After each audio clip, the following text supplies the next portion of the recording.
Bonjour à tous. Alors aujourd'hui, on va essayer Bolt. J'avais testé du coup Lovable dans une ancienne vidéo, mais on m'a dit que Bolt, il y avait pas mal de différences dans la création de projets et qu'il était un peu plus performant. Donc on va essayer de voir ça aujourd'hui. Donc le thème, on va tester aujourd'hui de recréer un jeu de cartes auto-chess que j'aime bien qui s'appelle Hearthstone Battleground. Donc je sais pas si vous connaissez, si jamais je vous montre, ça ressemble à quoi? En fait, c'est un système de jeu et du coup, on s'affronte au tour par tour, on enlève des points de vie aux adversaires, et le dernier en vie a gagné la partie. Donc on démarre à 8, et le dernier finit tout seul, il a gagné la partie. Et pour ça, du coup, on peut acheter des cartes, améliorer sa taverne, donc il y a pas mal de petites fonctionnalités, mais on va essayer de créer un jeu simpliste qui ressemble à ça. Ça serait super cool parce que c'est un des gros acteurs du marché. On va voir si une IA elle arrive à nous proposer du coup un jeu aussi joli et performant. Donc on démarre tout de suite. Je vais préparer le prompt et on se retrouve dans 30 secondes. Alors vraiment, pourquoi s'embêter quand on peut tout demander à ChatGPT? Je lui ai demandé s'il connaissait Hearthstone Battleground, il me dit oui. Et du coup, je lui ai dit, est-ce que tu peux me rédiger un cahier des charges pour une version light du jeu? Donc il a compris que c'était une bêta. Et dans le prompt, il réexplique tout. On veut créer une version web light, ce soit du coup accessible, optimisé, et ça permettra de tester les fonctionnalités.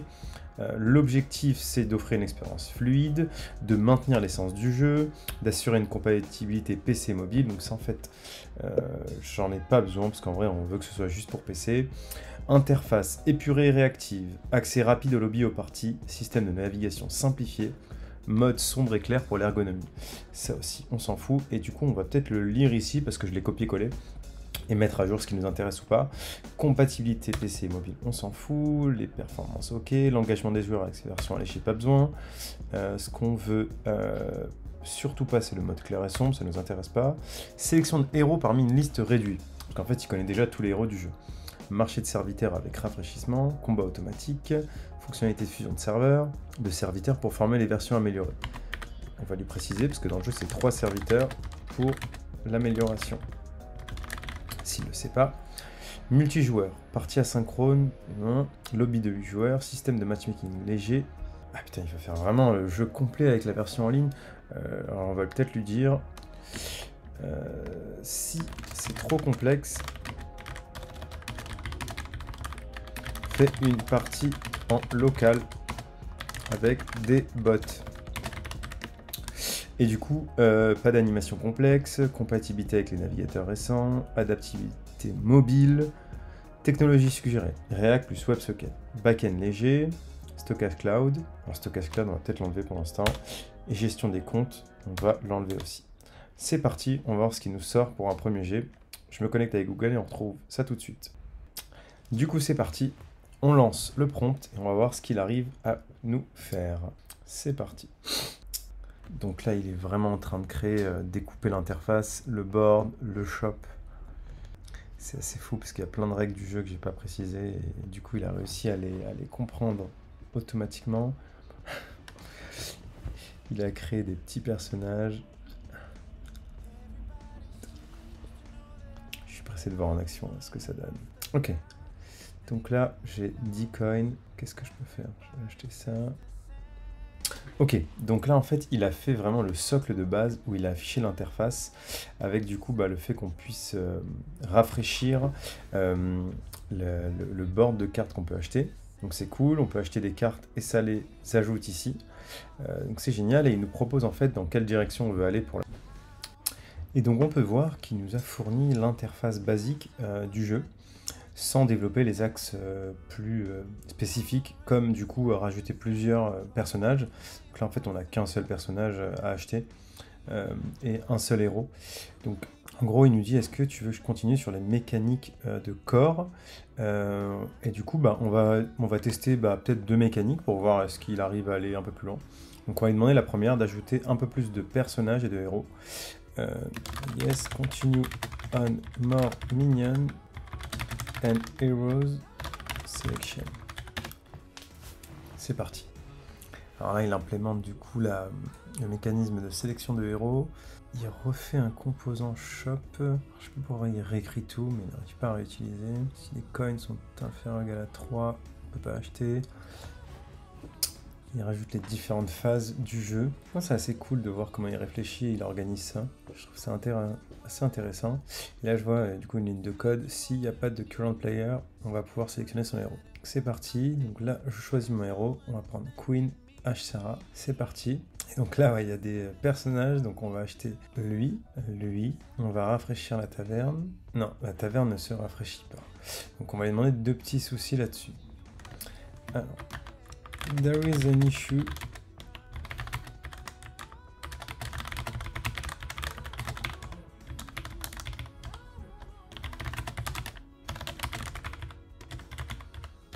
Donc la taverne ne se rafraîchit pas avec des nouveaux minions, donc c'est les serviteurs. Et aussi...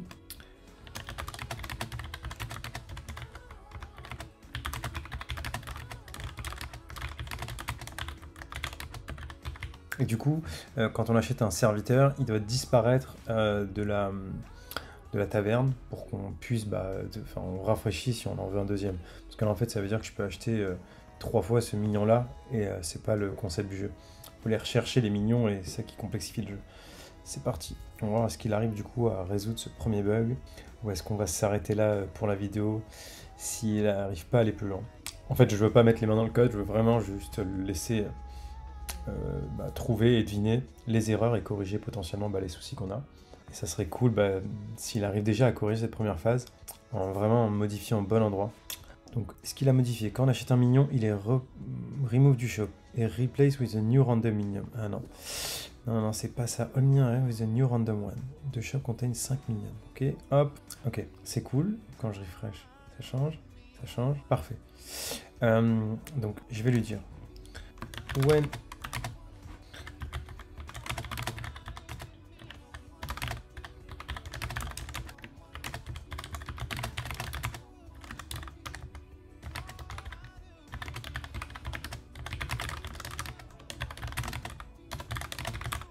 donc là, en fait, je lui dis que dès que j'achète un serviteur, il doit en avoir 4 après. Faut pas qu'il soit remplacé à chaque fois. Faut vraiment que la taverne se vide au fur et à mesure où j'achète des serviteurs. Et du coup, ajoute encore 10 autres serviteurs pour tester correctement le refresh. C'est parti. On va voir ce que ça donne. Est-ce qu'il arrive du coup à implémenter tout ça? Donc là, c'est un peu dommage parce qu'à chaque fois, il est obligé de réécrire les nouveaux, tout le fichier. Il n'arrive pas du coup à juste reprendre où il en était. Ça, c'est peut-être une limite du coup. C'est marrant parce qu'il rajoute vraiment des serviteurs qui existent dans le jeu. Donc c'est cool, ça permet vraiment de voir qu'il connaît un peu le concept, qu'il a déjà peut-être eu l'import des cartes. Parce que c'est vraiment tous les effets. C'est parti.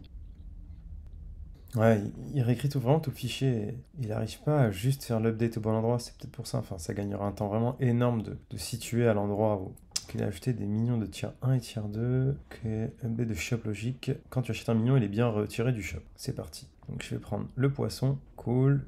Je vais prendre le golem. Je rafraîchis. Ok, un deuxième poisson. Ok, donc on est pas mal. Ça ressemble vraiment du coup à la phase de recrutement. Donc on va essayer de lui dire, une fois que... Enfin, alors, on va essayer vraiment de rentrer dans la phase concrète du jeu. C'est qu'on a du temps pour recruter, donc ça dure environ 60 secondes, et après on passe à la phase de combat. Donc on va lui demander ça et on va tester ensemble.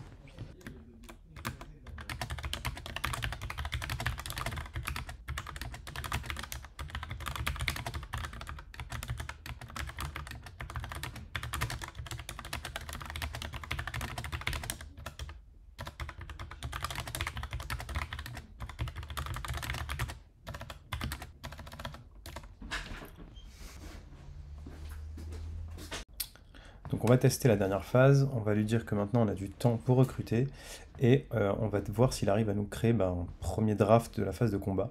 C'est parti. Donc malheureusement il continue à tout réécrire. Et je pense que c'est ça la limite du truc, c'est que quand il va devoir créer des fonctions de plus en plus complexes, ça va vite être dur à maintenir pour lui, parce qu'il va écrire du code, il va plus savoir exactement ce qu'il devait faire, et peut-être compliqué. Donc c'est parti, on va tester. Donc normalement on doit pouvoir sélectionner un héros. On a une phase de recrutement qui dure 60 secondes. Et à la fin de la phase de recrutement, on va pouvoir voir un combat. Du coup avec un bot qui a un board aléatoire avec des serviteurs. Et on va voir du coup est-ce qu'il arrive à bien simuler le combat. est-ce que le combat est réaliste? Donc ça va être cool à tester. Donc je vais prendre un personnage qui a 40 points de vie. C'est parti. On a le compteur qui a démarré là-haut. Donc ça c'est cool. On va essayer de remplir le board avec des serviteurs qui sont forts.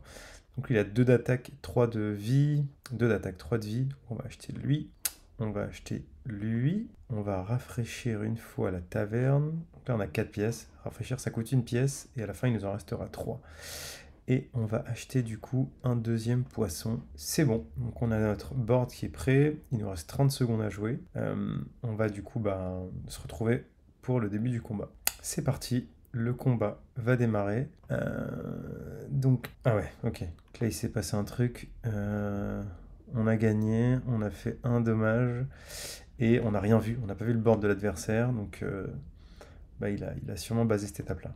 Mais bon, en tout cas, je pense qu'en le peaufinant et en travaillant dessus, on peut réussir à faire un jeu assez cool. Donc c'est déjà une très bonne base, une introduction. N'hésitez pas à me dire si vous voulez qu'on continue ensemble le développement de ce jeu-là, pour qu'on essaye d'avancer et avoir un truc qui est vraiment utilisable. Je vais m'amuser un petit peu à essayer de... Ah oui, il m'a mis là, les points de vie qui se sont mangés dans la tête, les personnages. Mais du coup, bon, c'est pas exactement ce que j'attends d'avoir dans le combat, mais on va dire qu'on a déjà quelque chose de propre pour bosser et améliorer. Donc voilà, merci à tous.